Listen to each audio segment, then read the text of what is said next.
Hello, my YouTube family. I welcome to all of you on my YouTube channel. I am a well-wisher, healer, and your friend Shazi Khan. Hope you are well and taking care of yourself. So let's start today's video. And don't forget to subscribe. Please like and subscribe my YouTube channel and press the bell icon to get new video updates. I am back in your service with a new and interesting video. So to know the video, must watch the video till the end. So let's start today's video. So stay with me till the end of the video. My YouTube family, आज मैं आप सबके सामने एक बहुत ही interesting story लेकर आई हूँ। Suicide की ख़बरें तो हम आप रोज़ सुनते हैं। ज़िंदगी से परेशान होकर मौत को गले लगा लेने के समाचारों न्यूज़ पेपर में बहुत ज़्यादा होते हैं, भरे पड़े हैं।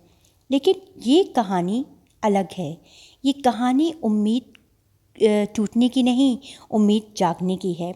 ये कहानी है हताशा को हारने की, जीवटता के जीतने की, खुद से संघर्ष में साहस के साथ आगे बढ़ने की, निराशा को नकारने की और ज़िंदगी को फिर से गले लगाने की। ये कहानी है अभिलाष की, जो कभी मौत को गले लगाने के लिए तैयार थे, लेकिन आशा से भरी ज़िंदगी ने उससे पहले अपनी बाहें फैला दी।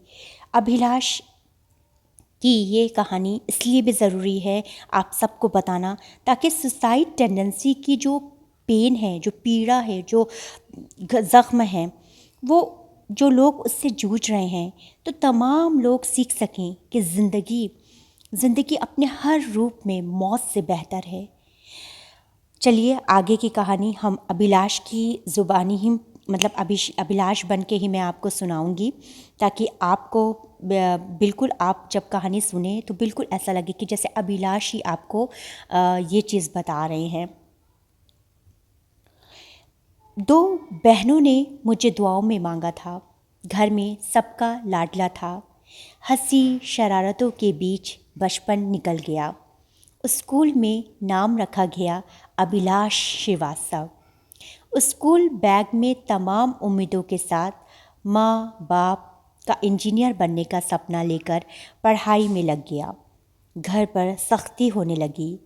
मेरी इमेज एक ब्राइट स्टूडेंट की बन गई, तो फिर उसे 12 तक वैसे ही मेंटेन रखना था।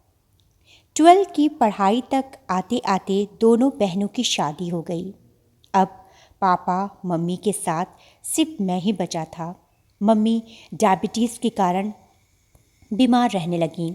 वहीं पापा की पोस्टिंग सिद्धार्थ नगर में कानूनगो के तौर पर है।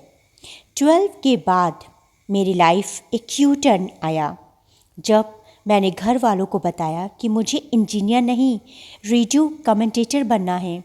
ये शौक़ मुझे स्कूल लाइफ में ही लग गया था। मम्मी पापा के चेहरे पर 12 बज गए, लेकिन बेटा ज़िद कर बैठा था तो कौन मना करे। मैंने लखनऊ में रेडियो का कोर्स ज्वाइन कर लिया। कोर्स ज्वाइन करने के बाद घर में काफ़ी डांट पड़ी।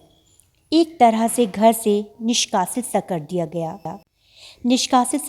गया, क्योंकि हमारे व्यूवर्स और बाहर की कंट्री से भी, तो मैं इसलिए बताना चाहती हूँ, निष्कासित यानी घर से निकाल दिया गया। मतलब इस तरह से हो गया कि बिल्कुल माँ बाप ने इनकी हर बात को मानना बंद कर दिया। तो पापा ने तो पूरे 6 महीने बात नहीं की। जिस लड़के ने 12 की पढ़ाई फिज़िक्स केमिस्ट्री मैथ्स से की हो और 80% नंबर आए हों, उसके पेरेंट्स तो उम्मीद करेंगे ही ना कि मेरे पापा बहुत खुश थे कि अब लड़का मेरा IIT निकालेगा। लेकिन मेरे दिमाग में तो कुछ और ही चल रहा था। मेरे दिमाग में ऑल इंडिया रेडियो में क्रिकेट कमेंट्री का भूत सवार था। कोर्स ज्वाइन तो कर लिया। कोर्स ज्वाइन करने के बाद घर में काफ़ी डांट पड़ी। एक तरह से घर वाले बहुत नाराज़ होने लगे। लेकिन मेरे दिमाग में तो कुछ और ही चल रहा था। All India radio cricket commentary का भूत। मैंने लखनऊ से रेडियो का कोर्स किया, फिर FM में काम किया। लेकिन घर का प्रेशर था कि घटने का नाम ही नहीं ले रहा था। पापा कहते हैं कि अरे कम से कम ग्रेजुएशन कर लो।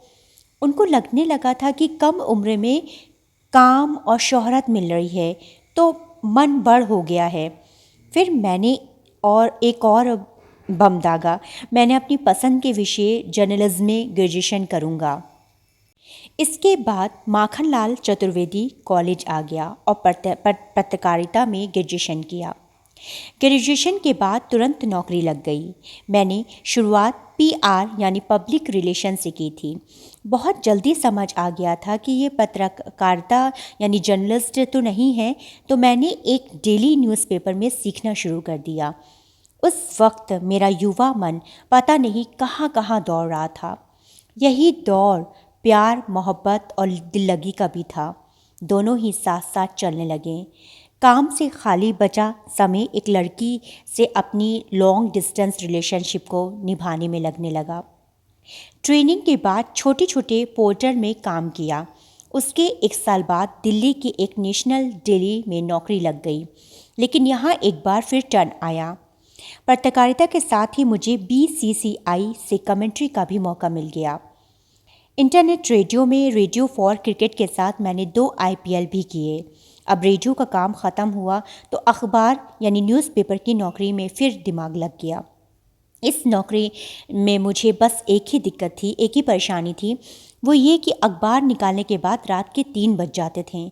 ऑफिस इतनी दूर नोएडा के आउट सर्किट में था कि कैब से ही आना जाना पड़ता था। घर पहुँचते पहुँचते करीब सुबह हो जाती थी। कई बार नींद भी पूरी नहीं हो पाती थी, तो माहौल सूट न करने की वजह से नौकरी छोड़ दी। व्यूवर्स, ये कहानी जारी रहेगी। आखिर ज़िंदगी की कहानी है, सुसाइड की कहानी है, सुसाइड से ज़िंदगी आगे बढ़ने की कहानी है, तो ये इतनी छोटी वीडियो में नहीं आ सकती है।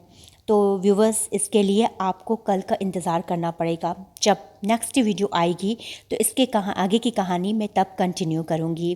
तब तक आप मेरी इस कहानी का ज़रूर वेट करें और इस कहानी को ज़रूर सुनें कि आगे क्या होता है।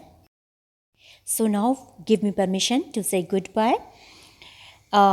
I will be back again with a new day, with a new spirit, with a new happiness. Take care of yourself. Remember me in your prayers. Have a nice day. Goodbye. और हाँ, and don't forget to subscribe. मेरी next video में इसके आगे की कहानी continue होगी. Thank you very much.